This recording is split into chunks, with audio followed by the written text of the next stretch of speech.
Welcome to 50 Scales of Gray. I'm attorney Michael Bender, co-founder of the Gray Legal Group, your family law firm where we help business owners and professionals survive divorce with their money in their pockets and their kids by their sides.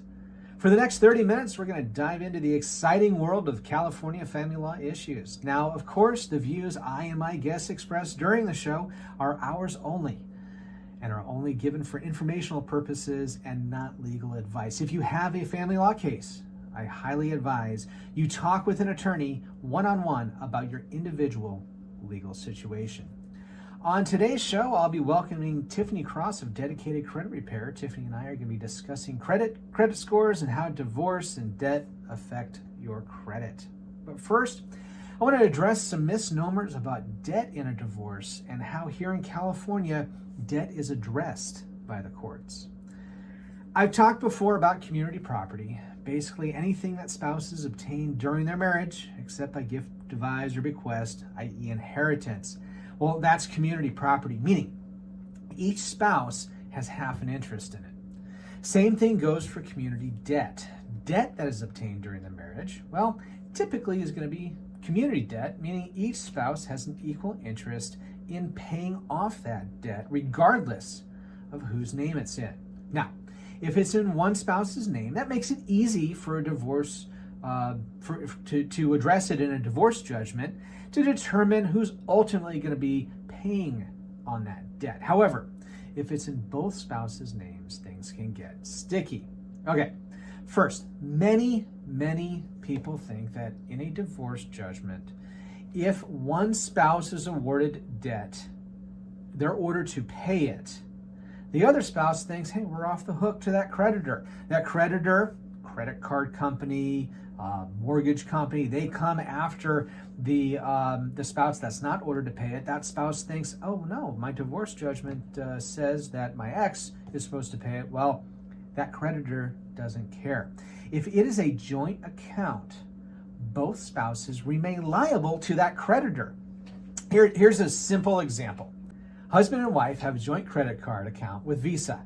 Say there's $10,000 in credit card debt, and in the divorce judgment, husband is ordered to pay that entire debt. Now, for the purpose of this example, we're assuming that entire $10,000 is community debt. Husband's ordered to pay it, but when he doesn't, Visa starts collection calls on wife. Wife is going to remain liable to pay that debt, meaning these collection calls, when they call, she can't say, oh, my husband was ordered to pay that.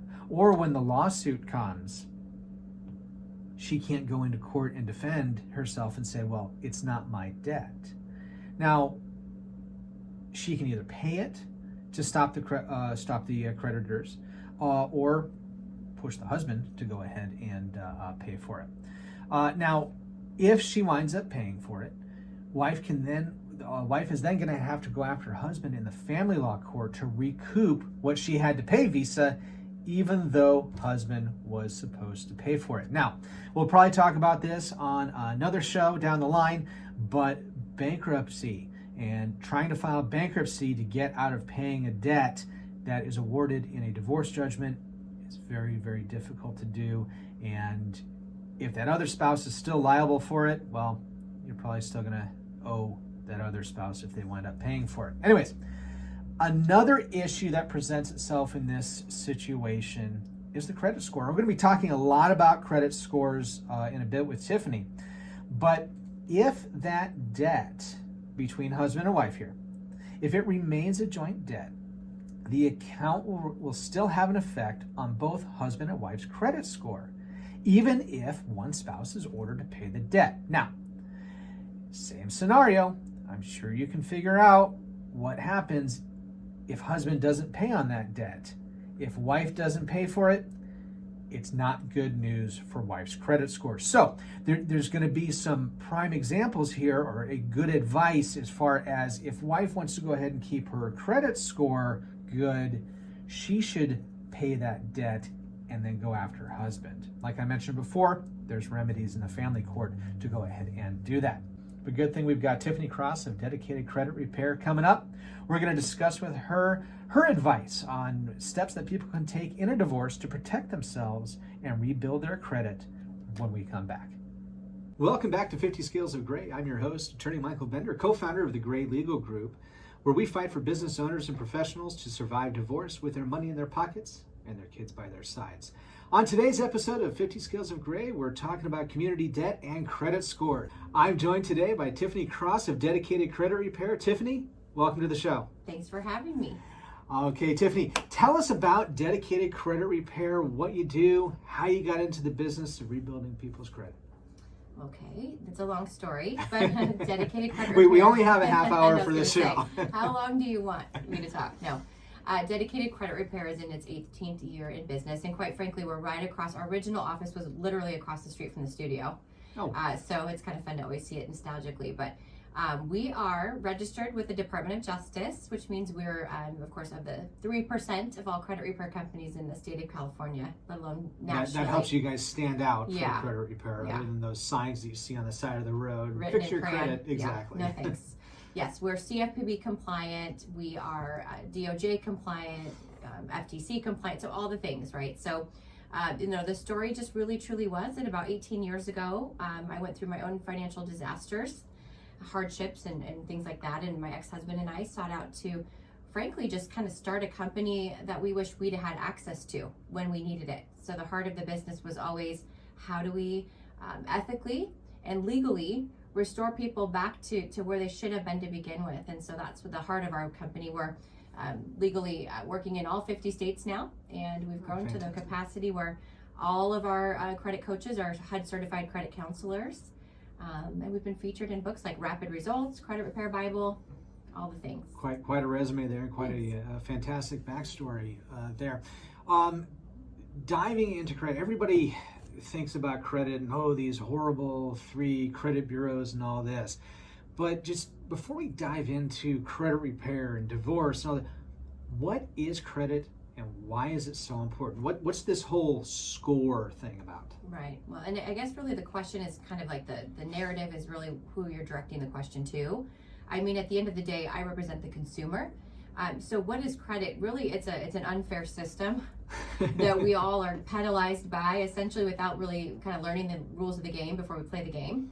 So of course my heart is education at the lowest level. I'd love to get in front of kids in a curriculum-based situation, but teach them very young to build their credit the right way. I mean, if you're going to live by a system, right, we should kind of be taught the system, ultimately. So that's really my heart. But ultimately, credit is all about grading, right? It's about risk algorithms and being assigned, how likely is it that Michael is going to repay his debt, right? So realistically, we have different components of what that looks like. But at the end of the day, we're all given a score, right? And so the score that most of us live and die by is the FICO score, which is created by Fair Isaac Corporation. Okay. That's the one where you go into a car dealership and they say, hey, if you've got this great credit, whatever score, what are these scored? The FICO scores, what do the FICO scores range, the numbers? Yeah, it depends on what type of score you're looking at, right? So that's what's so confusing about the whole thing is not only are there FICO scores, which we get on like the Credit Karma websites and things like that, the freebie sites that are really just marketing, platforms. But the true FICO score is, there's about 9 of them, frankly, and each of them are assigned to different algorithms and different risk factor things. But there's an automobile FICO score, and of course a mortgage FICO score, and a credit card FICO score. And every different scoring module requires a different layer of components. So again, to make things even more complicated, right? There's 9 different accurate scores, and then there's a million FACO scores out there. Well, let's jump to the FACO scores. FACO, that's my term. My term. Okay, good. My term of endearment. We talk about knowing your credit score, being able to go into the dealership or going, okay, I'm going to go apply for a refinance or get a mortgage. I should know my score. There's the sites out there, Credit Karma, Experian has an app that you can check their score. Even going to the free credit report.org, whatever it is. I'm not going to say exactly what it is. I'm not endorsing anything. Yeah.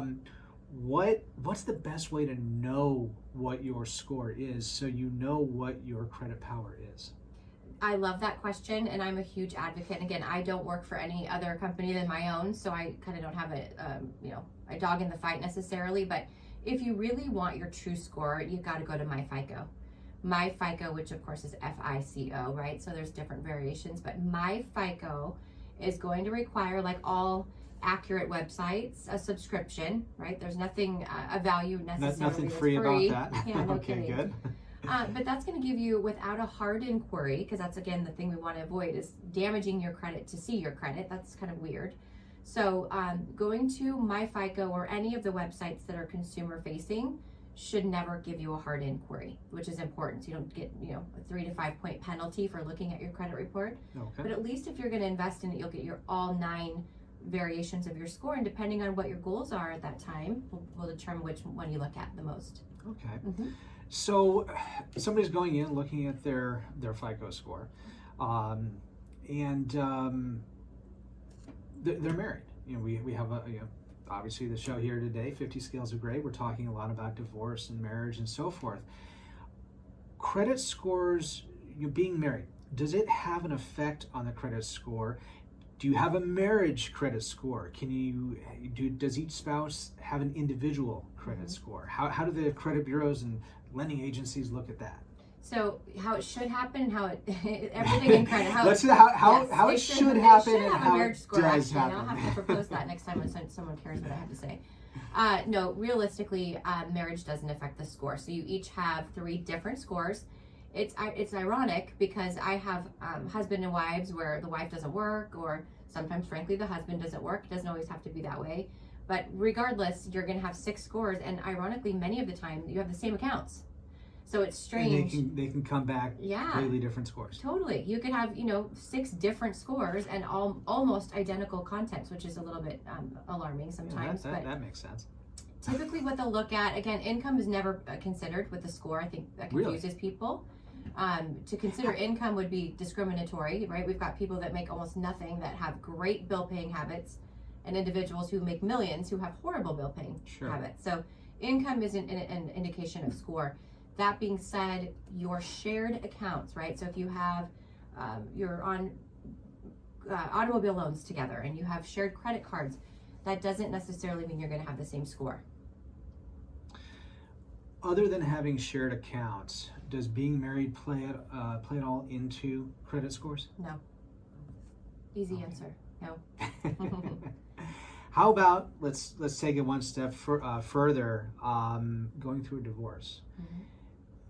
There's no trigger, I guess, that would be put on a credit score that says, hey, you're going through divorce. But can going through a divorce, can that come to play, affecting the changing of credit scores? It can, yeah. And it's always best, and I said this jokingly before we went on air, but truly playing well in the sandbox for each other's sake, for your own sake, is always best. I know that doesn't always happen. I went through my divorce in 2018, and I was able to amicably, proactively say, listen, let's not hurt each other, because we know, to spite you is to spite me, essentially. Which, unfortunately, we do see that a lot. Yeah, it's like, if I'm going down, you're going down with me kind of thing. Yeah.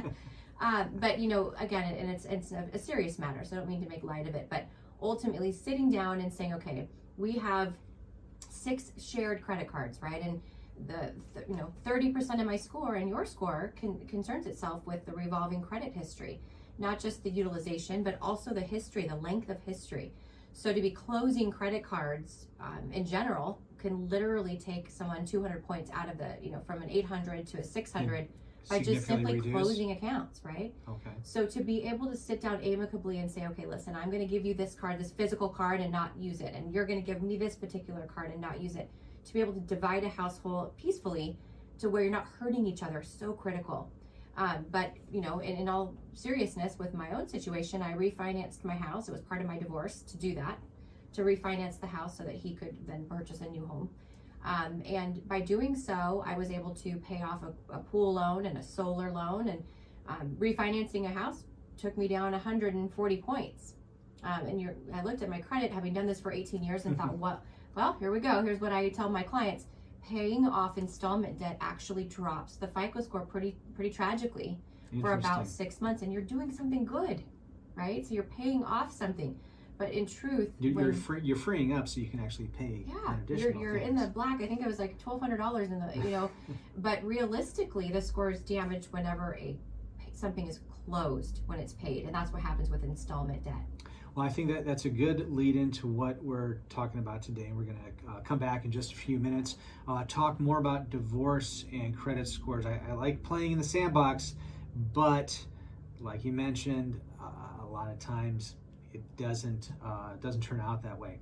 When we come back, we'll dive more into this topic and get tips from Tiffany on how you can protect yourself from having a divorce affect your credit, as well as best practices to put yourself in a better position after a divorce to rebuild your credit.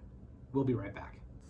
Welcome back to 50 Scales of Gray. I'm your host, attorney Michael Bender. I'm here with Tiffany Cross of Dedicated Credit Repair, and today we're talking divorce and credit. Tiffany, let's dive into some tips now on how you can protect yourself from divorce. Tiffany, let's dive right into some tips on how you can protect yourself from your divorce having a negative effect on your credit score. I did a quick Google search on this, so maybe you can tell me, hey, this is a good idea, bad idea. Dr. Google. Dr. Google, we have in our industry, there's the Google JD. Mm-hmm. Clients will come to us. So I want to go ahead and dispel some myths. Maybe they're right. Before the break, you mentioned not using credit cards. Maybe you have a joint account. Play nice in the sand. Mm-hmm. Give me the credit card. I'll give you this credit card. We don't use it, so we don't destroy each other. We do use it, but one of us stopped using it, right? One stops you. Mm-hmm. Is it possible to take joint accounts and turn them into just individual accounts and therefore only affecting one spouse's credit? Yes, absolutely. What would the benefits of that be?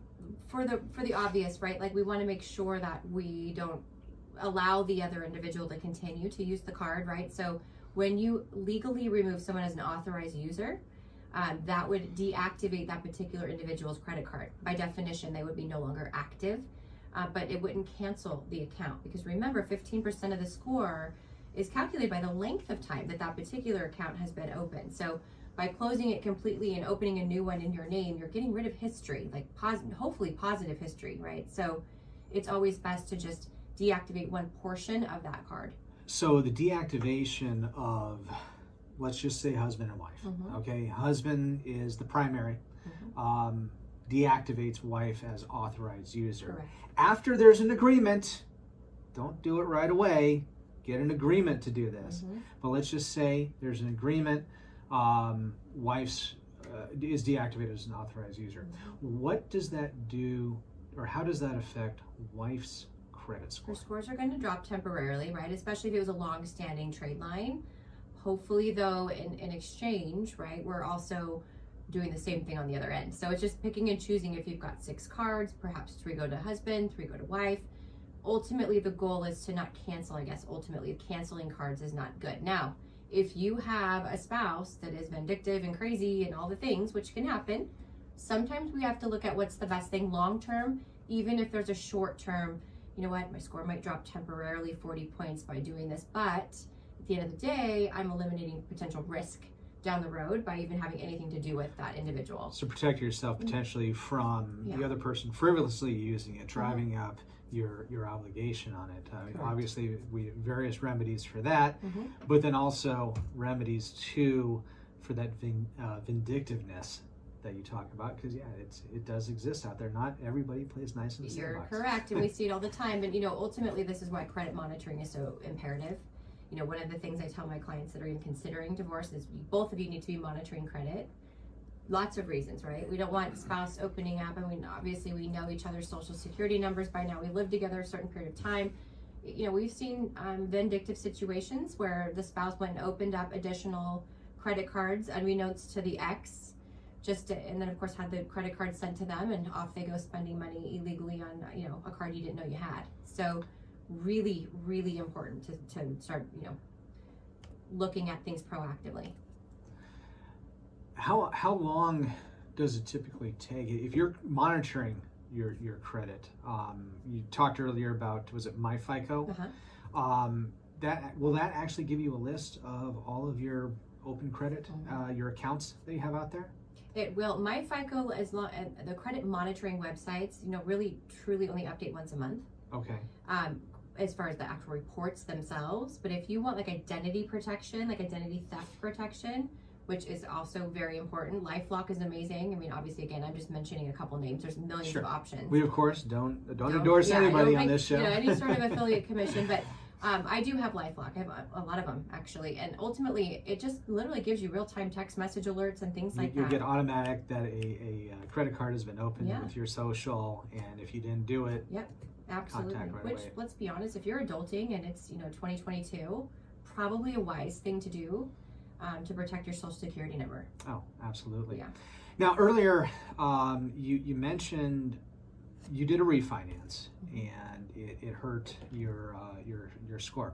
A lot of times we see in divorce judgments, there's a lot of community debt, a lot of credit cards, $20,000, $40,000, $60,000. We're going to sell a house or refinance a house. And from the proceeds of that refi, from the proceeds of sale of the house, all the community debt gets paid, wiped out. In our eyes as attorneys, and when we talk with the clients, it seems like a good idea. You now don't, you're no longer bound together with this credit that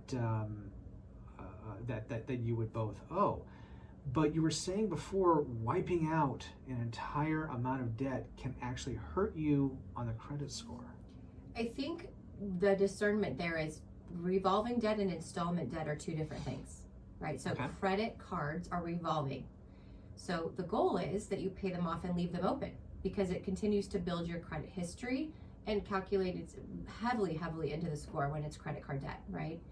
Installment debt is paid off and closed. So it disappears, and all the positive history on a car or a home or you name it, whatever the installment debt was, once it's paid off, it's closed. So it's no longer positively impacting the FICO score.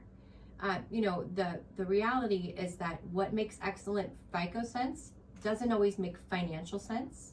And then you have to weave in common sense, right? So ultimately, that's a lot of factors, a lot of things you have to consider there. Right. So I mean, honestly, when you're going through a divorce, FICO may not be your top priority. It may be, how do I get myself into a situation where I'm financially solvent and I'm removing unnecessary long-term risk by deactivating the ability for an ex to go crazy and do certain vindictive things.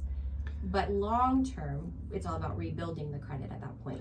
But in that scenario where debt is paid off, if we go back to the first scenario we talked about with regards to taking one of the users off, if debt is paid off, you don't close the account, it's not going to affect or shouldn't affect it as much if you have that history still there. Is that what gets to keep the credit card keeps the credit, right? So their score. So if you're the authorized user and you were removed from a credit card that you were on for 15 years, your scores are not going to be negative, not positively impacted for sure. So you'll see a little bit of a decrease if you were the person that was removed from the credit line. Gotcha. Okay. Now, what about in the scenario consolidation? To go ahead and just say, you know what, we're not going to close these accounts. We don't have a house that can be sold. There's no property out there. There's just a lot of debt. Consolidation of debt, what is that going to do to to the credit score? And then follow up, what about transfer balances? Hey, we can get 0% on this Amex over here for a year, and I get 1,000 miles, whatever. Let me go ahead and transfer my balance. What are those? How do those two affect the credit score? In thinking of terms of the divorce, going, hey, let's go ahead and get rid of this joint debt. We'll put it in one person's name alone. Right. Again, we're going to shuffle the deck a little bit on that because each situation is going to be unique and different, right? So it's going to be, how old was the credit card? Was it an installment debt that we paid off to consolidate? Was it credit card debt? I'm a huge fan of, playing the interest rate shuffle. If you have the opportunity to leverage money, do it, right? So it's, if you have 0% interest and you can pay 4 things off that are just horrible interest rates and you can consolidate, really, really smart thing to do. Now, will that always be beneficial to the score? Not always, but if it's something that frees up cash flow, which is certainly most of the time the focus that we see in a divorce, is trying to iron out the finances to make it equitable. Then we talk about, we did the shuffle, we did the maneuvers, we have everybody, feeling whole or as whole as possible. Now we rebuild them individually by making sure we're monitoring their utilization independent of their ex. So sometimes it's just our focus changes after we accomplish each scenario. Great. So, blanket tips that you would have somebody, whether they're going through a divorce or not, rebuilding credit, learning about credit, using credit the right way. I'm just kind of that's a big, broad area to talk about. But if somebody comes to you, you've got your 30-second. This is how you should be using your credit. I think ultimately the goal is to always have a minimum of 3 credit cards in each individual's name. So if you're rebuilding, you're coming out of divorce and you're thinking, what do I do to put my first step forward? The first step is to establish positive credit and focus on establishing credit that you can keep. So I'm not a huge fan of frivolously using credit cards in order to keep a great score. So like furniture store, probably not a great place. You got to buy a couch every 6 months to keep your credit. It's not my favorite advice. Gas cards, Target, things that you buy groceries that you would already be using your debit card for. First place you want to start when you're building your credit card is to use your credit card only as a debit card with an every other month payoff strategy. Every other month? Every other month. Every month. No, pay off. Don't ever miss a payment. You definitely do not want to pay off cards every single month to 0, especially when you're establishing credit. Okay. Establishing credit needs to show on-time utilization pattern, right? So if we're always credit avoidant, meaning we're trying to beat the system and not pay interest, we're not going to get rewarded the same way that we would if we were paying a little bit. So really the cost of building your credit is that 1 month's worth of interest that you're going to pay off every other month. It could. And again, if we're not spending more than we have and we're using our credit cards as debit cards, knowing I'm going to pay this off, you shouldn't have at least a ton of interest to pay. So ultimately, and that's why, again, it's so important. I teach my younger students and frankly, even clients, when they're starting out, avoid Victoria's Secret, avoid the furniture store, go down and get something you think you're going to need when you're 45, not just when you're 18. You mentioned youngers, you talked about the education. I know you have a very unique special program that you is a dedicated credit repair provides to teenagers. Can you tell us about that real quick? It's my heart. It's just kind of a passion of mine to educate kids and frankly young adults or any of us that didn't get the information that we should have had. But we do 2 classes currently a month. The kids can go on and register. It's $45. It's an hour. Where can they go register? Right on our website, which is dcrusa.com. Okay, dcrusa.com. That's correct. And they go on. There's usually 2 classes to choose from. They're in the evenings. It's an hour long. It's fun because the kids will pop on from every state, feels like, for an hour in the little dorm rooms. But they get a chance to learn how the FICO score is created, what matters, good credit, bad credit, things to avoid on social media. When they're buying the pay later options and how those affect their credit, they don't even know it. How to refinance student loans, things like that. So it's a great class. It's not necessarily the bread and butter of DCR, but it is definitely it's where my heart is. It's the education piece. Yeah. So Tiffany, I want to thank you for being here today. Education aside, somebody's interested in exploring repairing their credit with dedicated credit repair. What is the best way that they can get a hold of you? They can reach out right on our website and book a consultation, which is again dcrusa.com. We work with clients in all 50 states, and we do offer a 30 to 45 minute free consultation, which can be done on Zoom or on the phone, whichever client prefers. If they want to come into our physical office, they can. And they get assigned a HUD certified credit counselor to go over their entire credit profile and get a roadmap, a complimentary credit repair roadmap. Fantastic. So if anybody's out there interested, definitely head on over to dcrusa.com. Tiffany, thanks again for being here. I want to thank everybody out there who tuned in. Remember, you can join us here every Saturday morning on KATY-FM 101.3. For more information about what we've discussed or to contact the Gray Legal Group, go to 50scalesofgray.com. That's 50scalesofgray.com, Gray with an E. Remember, the Gray Legal Group, because the law is not black and white. Have a great day, everybody.